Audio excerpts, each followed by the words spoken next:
Bismillahirrahmanirrahim. Bismillahirrahmanirrahim. Assalamualaikum warahmatullahi wabarakatuh. Ud'uni astajib lakum. Berdoalah sebanyak-banyaknya dan Allah akan mengabulkan doa kita. Begitulah firman Allah dalam kitabnya. Allah subhanahu wa ta'ala sangat menyukai hamba-Nya yang selalu berdoa dan meminta segala sesuatu kepadanya. Sebaliknya, orang yang jarang berdoa dianggap sombong karena merasa dirinya bisa sendiri. Oleh karena itu, panjatkanlah doa sebanyak-banyaknya. Jangan takut doamu tertukar dengan orang lain. Allah itu Maha mengetahui mana yang baik untukmu, dan jangan lupa bersabarlah dan tetaplah tawakal ketika doa tak kunjung dikabulkan. Jangan sampai ada perasaan putus asa ketika doa tidak kunjung dikabulkan, apalagi sampai berhenti berdoa. Introspeksi dulu pada diri sendiri. Barangkali ada beberapa syarat terkabulnya doa yang belum terpenuhi. Atau mungkin bisa jadi kamu masih sering melakukan beberapa kesalahan saat berdoa. Jadi wajar saja doa kamu tak kunjung dikabulkan jika pas berdoanya saja kamu masih salah. Berikut kesalahan saat berdoa yang sering dilakukan banyak orang. Perbaiki ini, insya Allah doamu akan cepat dikabulkan. 1. Tidak memohon ampunan kepada Allah subhanahu wa ta'ala. Hal yang harus pertama kali kamu panjatkan ketika berdoa yaitu dahulukan meminta ampun kepada Allah. Sebab dosa-dosamu bisa jadi penghalang terkabulnya doa. Jadi pertama kali, memohonlah ampunan kepada Allah agar dosa kita semakin kecil. Semakin tipis dosa kita, semakin mudah terkabulnya doa. Jangan sampai kamu langsung berdoa meminta ini, itu, tapi kamu tidak pernah berdoa memohon ampun kepada yang Maha Pengampun. Ingatlah, utamakan dulu doa ini. 2. Tidak berkepanjangan. Doa itu tidak cukup sekali. Doa itu harus berkepanjangan. Jangan sampai kamu merasa cukup hanya dengan berdoa 1 atau 2 kali. Kalau kamu suka begitu, jangan salahkan siapapun kenapa doamu tak kunjung dikabulkan. Seharusnya setiap saat kamu selalu berdoa, terutama setelah sholat fardu. Lebih baik lagi setelah sholat malam. Walau belum dikabulkan, jangan berputus asa. Teruslah berdoa.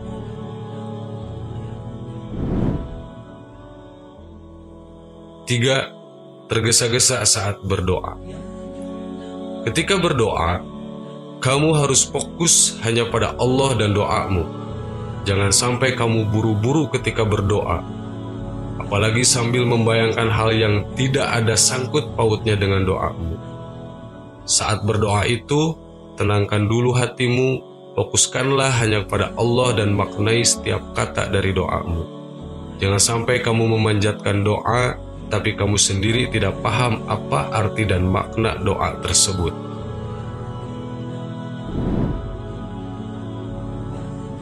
4. Ada keraguan saat berdoa. Ini yang sering dilakukan banyak orang ketika berdoa.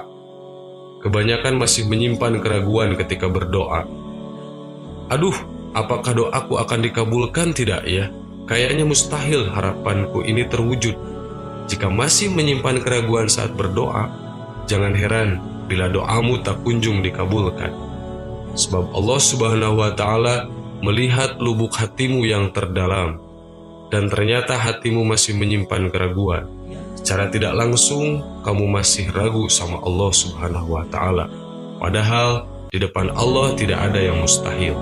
Yakinlah kalau kamu itu akan dikabulkan, doanya itu adalah modal utama. Meskipun menurut akal mustahil, tapi tidak ada yang mustahil menurut Allah subhanahu wa ta'ala. Jangan takut doamu tidak dikabulkan, tapi takutlah kamu tidak diberi hidayah lagi untuk terus berdoa. Assalamualaikum warahmatullahi wabarakatuh.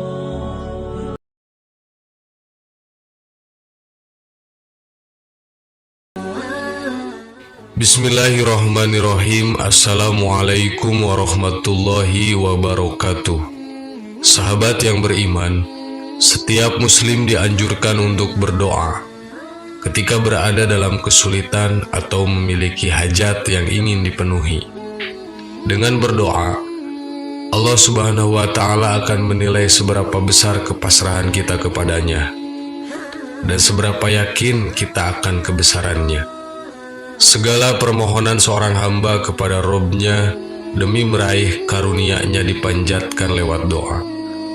Memohon rahmat dan kebaikan disertai sikap merendahkan diri atau tawadu dan senantiasa mengagungkan zat Allah. Tak hanya itu, doa juga perintah langsung dari Allah kepada semua hamba-Nya yang memiliki keinginan dan harapan. Allah memberikan kesempatan seluas-luasnya kepada hamba-Nya untuk memohon ampunan. Namun, berdoa juga tidak boleh dilakukan dengan sembarangan dan harus mengikuti adab-adab yang diajarkan Rasulullah SAW. Karena ternyata ada doa-doa yang justru terlarang untuk dipanjatkan.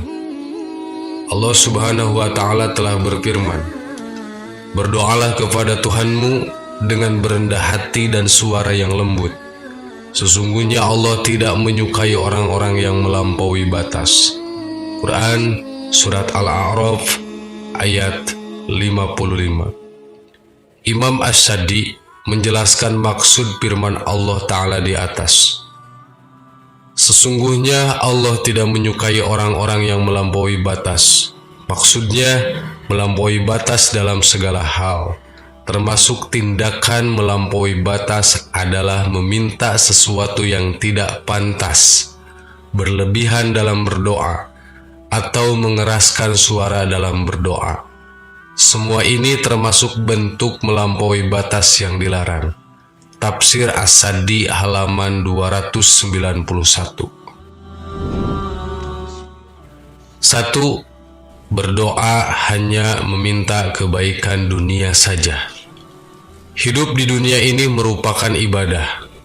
Karena itu, apapun yang dikerjakan akan bernilai pahala apabila diniatkan untuk mengharapkan ridho Allah Subhanahu wa Ta'ala.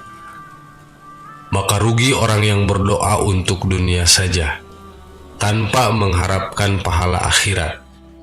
Karena kesenangan, kekayaan, atau kedudukan di dunia semua bersifat sementara dan akan ditinggalkan, sedangkan akhirat bersifat kekal dan abadi.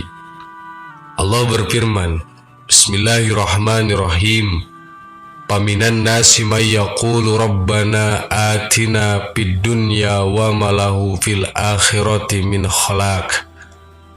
Maka di antara manusia ada yang berdoa, "Ya Tuhan kami, berilah kami kebaikan di dunia, dan tiadalah baginya bagian yang menyenangkan di akhirat." Quran Surat Al-Baqarah ayat 200. Contohnya seperti kita berdoa meminta kekayaan dunia tanpa dilandasi niat setelah Allah mengabulkannya, kita tidak bersedekah atau berbagi dengan yang kurang mampu. 2. Berdoa memohon ampunan untuk orang kafir. Orang yang meninggal dalam kekafiran, tidak percaya kepada Allah dan akhirat, merupakan dosa besar yang tidak diampuni, sehingga walaupun orang tua mendoakannya, maka doanya tidak akan diterima. Bahkan orang beriman dilarang memohon ampun untuk mereka. Allah Subhanahu wa Ta'ala berfirman, "Dan janganlah kamu sekali-kali menyembahyangkan jenazah seorang yang mati di antara mereka, dan janganlah kamu berdiri mendoakan di kuburnya. Sesungguhnya mereka telah kafir kepada Allah dan Rasul-Nya, dan mereka mati dalam keadaan fasyik." Quran Surat At-Taubah ayat 84. 3. Berdoa memohon keburukan untuk orang lain. Islam sebagai rahmat untuk seluruh alam mengajarkan umatnya untuk berdoa kebaikan, baik untuk diri sendiri maupun orang lain. Meskipun kita ada di posisi benar-benar didolimi, maka jauh lebih baik kita mendoakan yang baik. Namun, meskipun dibolehkan untuk mendoakan jelek, asal jangan berdoa yang jelek dan berlebihan. Allah berfirman, La yuhibbullahu jahra bis-su'i minal qaul ila ma zulima wa kana Allaha sami'an 'alima. Allah tidak menyukai keburukan dan Allah tidak menyukai ucapan yang buruk dengan terang kecuali oleh orang yang dianiaya. Allah adalah Maha mendengar lagi Maha mengetahui. Quran Surat An-Nisa ayat 148. Tetapi meskipun kita didolimi, jauh lebih baik mendoakan yang terbaik terhadap yang mendolimi. 4. Berdoa memaksa agar permintaannya dikabulkan. Manusia punya banyak keinginan, namun belum tentu kehendak tersebut baik baginya. Sedangkan Allah mengetahui apa yang terbaik dan yang dibutuhkan bagi manusia. Untuk itu, bersabar dan yakin adalah cara yang bijaksana dalam berdoa. Allah Subhanahu wa taala berfirman, Kutiba alaikumul qitalu wa huwa qurratul lakum wa asya an takrahu syai'a wa huwa khairul lakum wa asa an tuhibbu syai'a wa huwa syarrul lakum wallahu ya'lamu wa antum la ta'lamun. Diwajibkan atas kamu berperang, padahal berperang itu adalah sesuatu yang kamu benci. Boleh jadi kamu membenci sesuatu padahal itu baik bagimu, dan boleh jadi pula kamu menyukai sesuatu padahal itu buruk bagimu. Allah mengetahui sedang kamu tidak mengetahui. Quran Surat Al-Baqarah ayat 216.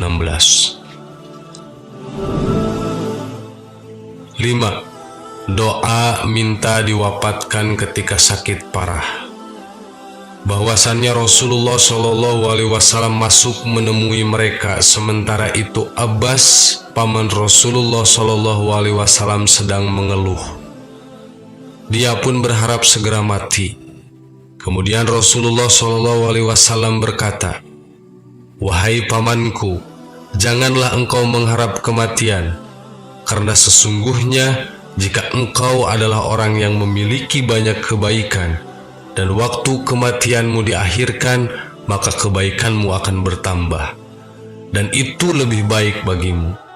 Begitu juga sebaliknya, jika engkau orang yang banyak keburukannya, dan waktu kematianmu diakhirkan, maka engkau bisa bertaubat darinya, maka itu juga baik bagimu.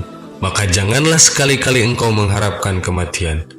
Imam Bukhari, Muslim dan Baihaqi dan selain mereka telah mengeluarkan hadis dari Anas secara marfu, di antaranya berbunyi, jika seseorang terpaksa untuk melakukannya, maka hendaknya ia berkata, Ya Allah, hidupkanlah aku, panjangkan usiaku jika hidup itu lebih baik bagiku, dan matikanlah aku jika kematian itu lebih baik bagiku. Sahabat yang beriman, itulah doa-doa yang dilarang oleh Allah untuk kita panjatkan. Semoga ini menjadi pelajaran bagi kita semua, dan semoga Allah Subhanahu wa ta'ala melindungi kita dari hawa nafsu yang bisa membuat kita melakukan hal yang dilarang oleh Allah. Amin. Wallahu a'lam. Wassalamualaikum warahmatullahi wabarakatuh.